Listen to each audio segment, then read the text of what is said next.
Елбасы жазған еңбектер. Оқу мақсаты тыңдалатын мәтіндегі фразалар мен дәйек сөздерді талқылай отырып тақырып пен көтерілетін мәселені болжау, әлеуметтік қоғамдық тақырыптар аясында айтылған сөздер мен термин сөздердің мағынасын түсіну.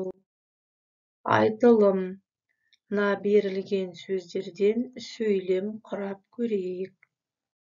Тыңдалым мәтініне құлақ салыңыз, мұқият тыңдаңыз. 5-6 сабақтар. 3 тапсырма. Елбасының Қазақстан жолы атты кітабы Қазақстанның қазіргі тарихының аса күрделі де жарқын сәттерін баяндайды. 9 тарауда тәуелсіз жас мемлекетіміздің қалыптасу жолындағы қадамдары туралы баян етіледі.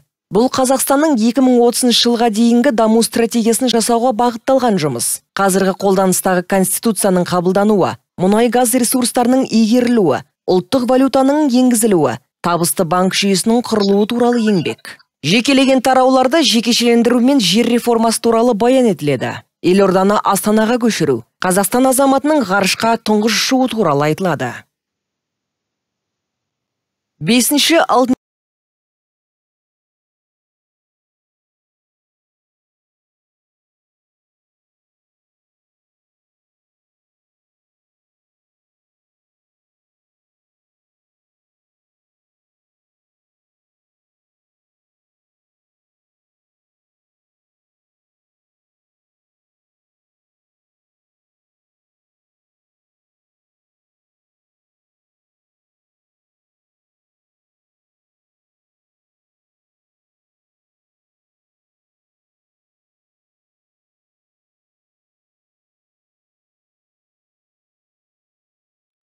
Енді тыңдалым мәтіні бойынша тапсырма орындайық.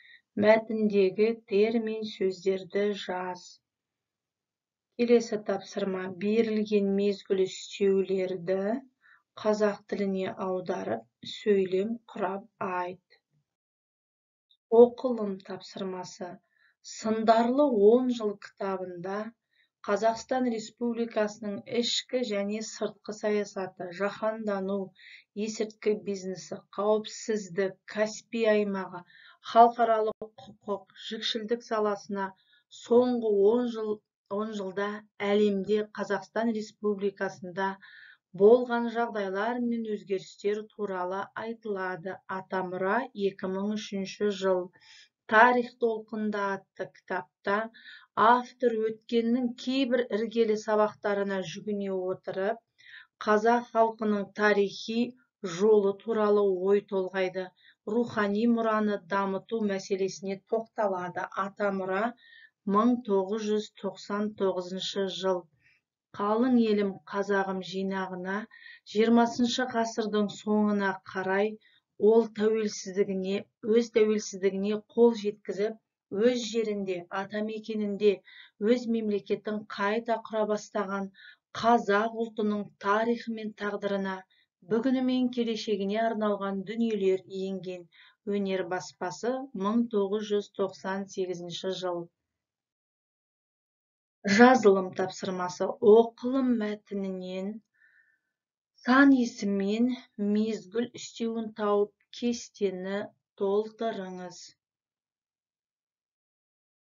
Не балалар, бүгінгі сабағымызда соңына жетті.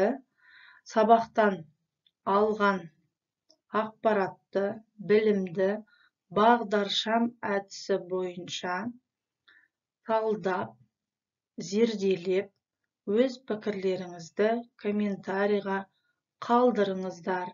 Қызыл түс түсінген жоқпын, сары түс әлі де сұрақтар бар, жасыл түс барлығы да түсінікті.